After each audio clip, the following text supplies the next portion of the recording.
नमस्कार. आपल्या हातात असलेला स्मार्टफोन असो किंवा सकाळी आपण पितो तो चहा, कधी विचार केलाय का की या सगळ्या गोष्टी आपल्यापर्यंत पोहोचण्यामागे एक अख्खं जग काम करत असतं. आज आपण याच जगाचा म्हणजे एखादी वस्तू बनण्यापासून ते त्यातून नफा मिळेपर्यंतच्या प्रवासाचा माग काढणार आहोत. म्हणजे साधा प्रश्न आहे की एखादी वस्तू आपल्यापर्यंत येते तरी कशी? हा प्रश्न ऐकायला जितका सोपा आहे ना, त्याच्या मागे अनेक लोक, अनेक कंपन्या आणि अनेक निर्णयांची एक मोठी गुंतागुंतीची साखळी दडलेली आहे. चला तर मग उलगडून बघूया ही साखळी. तर कुठून सुरू होतो हा प्रवास? प्रत्येक वस्तूच्या जन्मामागे एक गोष्ट असते आणि ती गोष्ट सुरू होते एका साध्या कल्पनेपासून. हो, सगळं काही सुरू होतं एका कल्पनेतून. आणि मग ती कल्पना प्रत्यक्षात आणण्यासाठी एक व्यक्ती किंवा एक संस्था पुढे येते. हीच ती पहिली पायरी आहे, ती ठिणगी आहे, जिथून संपूर्ण व्यवसायाचा डोलारा उभा राहतो. आता कल्पना प्रत्यक्षात आली की वस्तूचा प्रवास सुरू होतो. हा प्रवास एका साखळीतून पुढे जातो, जिथे प्रत्येक कडी एक महत्त्वाचा खेळाडू आहे. चला पाहूया हे खेळाडू नेमके कोण आहेत आणि त्यांची भूमिका तरी काय आहे. या साखळीतला पहिला आणि सगळ्यात महत्त्वाचा खेळाडू म्हणजे निर्माता. समजा एक फर्निचर कंपनी आहे.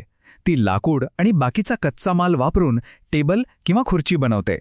तर वस्तूला खरं रूप देण्याचं काम इथे होतं.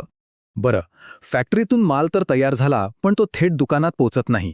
इथे एंट्री होते वितरकाची. वितरक म्हणजे निर्मात्याचा त्या भागातील अधिकृत प्रतिनिधी.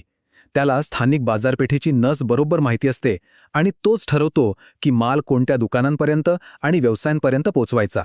आता विचार करा एका मोठ्या धरणाचा. सुपर स्टॉकिस्टचं काम अगदी तसंच आहे. तो काय करतो तर उत्पादनाचा प्रचंड साठा स्वतःकडे ठेवतो आणि गरजेनुसार वितरक आणि घाऊक विक्रेत्यांना माल पुरवत राहतो.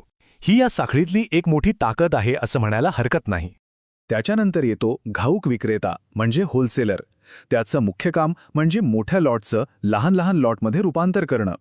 तो सुपर स्टॉकिस्टकडून ट्रकभर माल घेतो आणि आपल्या भागातल्या छोट्या मोठ्या दुकानांना त्यांच्या गरजेनुसार बॉक्समध्ये विकतो. आणि मग शेवटी येतो आपल्या सगळ्यांच्या ओळखीचा खेळाडू, किरकोळ विक्रेता किंवा रिटेलर.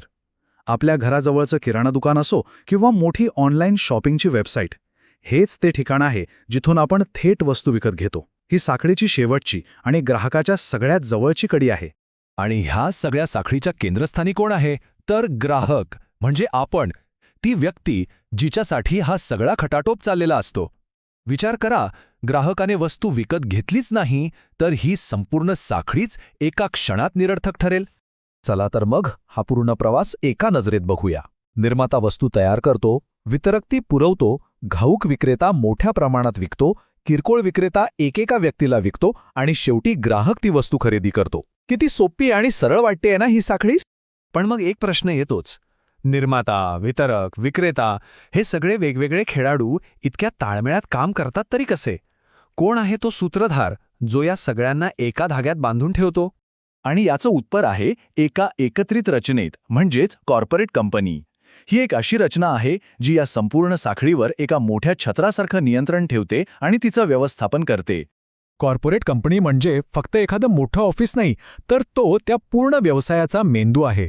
ती ब्रँडिंग, मॅनेजमेंट, कायदेशीर गोष्टी सगळं काही सांभाळते आणि तिचा मुख्य उद्देश एकच असतो, या संपूर्ण साखळीतल्या प्रत्येक टप्प्याला अधिक कार्यक्षम बनवून नफा मिळवणं आणि भविष्यासाठी योग्य नियोजन करणं.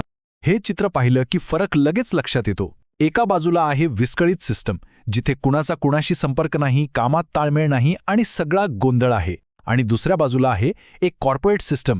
इथे एक स्पष्ट रचना आहे. प्रत्येकजण समन्वयाने काम करतो आणि सगळ्यांचं ध्येय एकच असतं. यामुळेच संपूर्ण प्रक्रिया सुरळीत आणि फायदेशीर ठरते. ठीक आहे, चांगली रचना तर उभी राहिली, पण फक्त एक चांगली सिस्टीम बनवून यश मिळतं का? नाही, त्यासाठी काही मूलभूत तत्त्व लागतात.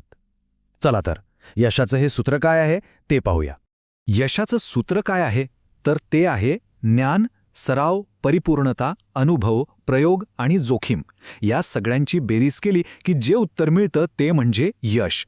आणि हे फक्त व्यवसायासाठी नाही तर आयुष्यातल्या कोणत्याही क्षेत्रासाठी लागू होणारं एक महत्त्वाचं तत्त्व आहे. यातला प्रत्येक शब्द खूप महत्त्वाचा आहे. ज्ञानामुळे आपल्याला बाजाराची समज येते, सरावाने ते ज्ञान कृतीत उतरतं, परिपूर्णतेच्या ध्यासाने कामाचा दर्जा सुधारतो, अनुभवातून आपण आपल्या चुकांमधून शिकतो, प्रयोगांमधून नवीन मार्ग सापडतात आणि हो, विचारपूर्वक घेतलेली जोखीमच आपल्याला मोठी झेप घ्यायला मदत करते. पण हा सगळा प्रवास एकट्याने करणं नेहमीच सोपं नसतं. या गुंतागुंतीच्या मार्गावर अनेकदा दिशाभूल होऊ शकते. म्हणूनच योग्य वेळी योग्य मार्ग दाखवण्यासाठी व्यावसायिक मार्गदर्शनाची गरज लागते. आणि येथेच एंट्री होते मॅनेजमेंट कन्सल्टंट्सची. जसं एखादं होकायंत्र आपल्याला गोंधळातून योग्य मार्ग दाखवतं, अगदी तसेच हे तज्ज्ञ व्यवसायाला योग्य धोरणं आणि प्रभावी उपाययोजना देऊन यशाच्या दिशेने घेऊन जातात. हे मार्गदर्शन अगदी वरच्या पातळीवरचं असतं. म्हणजे कंपनीने पुढच्या 10 वर्षात काय करायला हवं, 2 कंपन्यांनी एकत्र येऊन मोठी शक्ती कशी बनावी, किंवा कंपनीची अंतर्गत रचना कशी असावी जेणेकरून ती जास्त प्रभावीपणे काम करेल, अशा मोठ्या आणि महत्त्वाच्या निर्णयांमध्ये ते मदत करतात.